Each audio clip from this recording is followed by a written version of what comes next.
We're going to start out the little exercises today by reinforcing your knowledge of the major chord and building some little technique skills at the same time.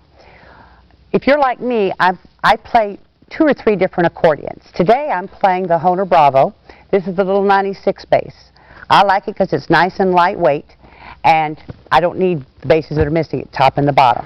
We're privileged to have Hohner. We're a Hohner dealer now, so I get a chance to play all the cool accordions. I want to start out getting used to this instrument because I've moved to it from a different instrument by finding my octaves. If I start at C, find your C octave. I like to do this because I see so many players that play like this with their hands, other fingers hanging off the keyboard. If you start every day by identifying your octaves, look what it does to my hand position. I have a nice straight line from this knuckle here, not this one, from this knuckle to that wrist to that elbow. It should all be a nice straight plane. With my fingers curved down, not flat, not stiff, a nice curve to them, I tell my students like a spider. I'm going to have an octave range just like that, and it gets my hand in good position. If you have to bend your wrist or your elbows like this, adjust your accordion further to the left so you have a nice straight attack. Let your fingers rest right in the middle. See, there's a lot of real estate here, so let's use that real estate. Start just by wiggling.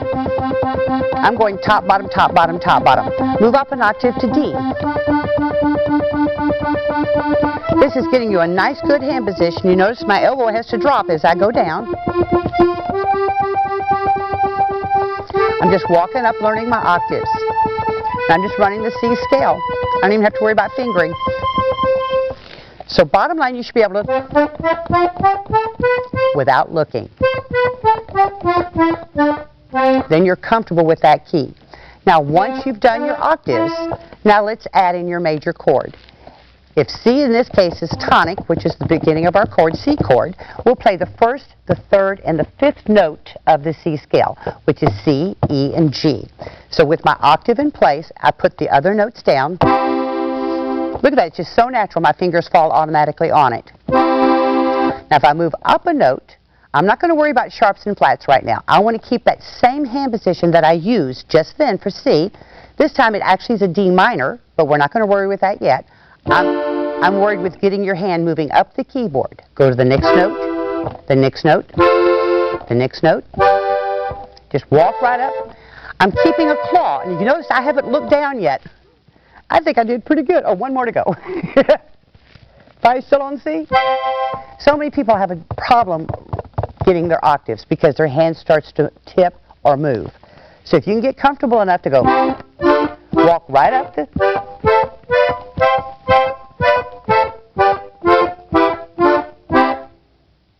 Then have some fun with it. You hear me hitting the crack? That means I don't have a good octave reach. Let me try that again. I want to make sure my 5 is not catching that crack on the edge. That means I've got to make sure my hands covered it good.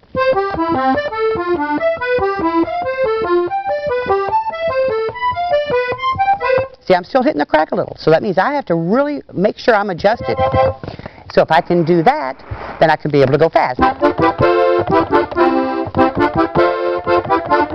I'm keeping kind of a claw as I'm doing it, but don't be stiff about it. Be nice and relaxed.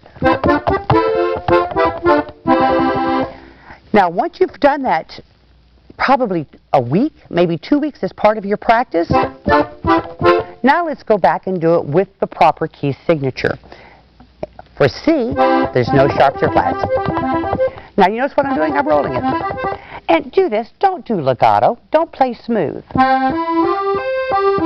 Do what they call detached. Hear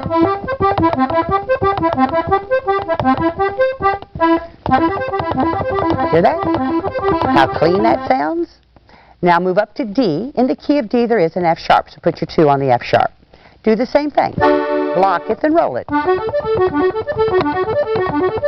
Just have some fun with it. Move to E. It's got a G sharp in the key signature. I'm playing every other note. Now I'm going to move to F. There's a B flat in it, but that doesn't fall under my fingers. Just roll it. Now I'm going to move to G. There's an F sharp in that key signature, but it doesn't fall in my major chord. A has a C sharp. B is going to have two sharps, D and F. Now the ultimate goal to this is I've just taught you the major chord for 7. The only other ones we have to learn are the black notes. So by practicing just the white notes, and do it this way, go block, roll it up and down, then block, then move to the next one like this. Very rhythmic.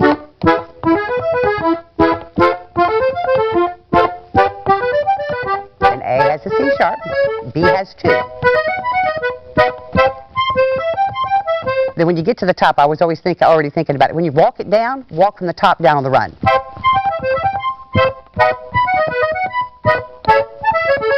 Isn't that cool? That will loosen up your fingers, get you into a good major position when we need to call for a major chord, and you've got a little technique drill to boot. Next section, we're going to go into minor chords.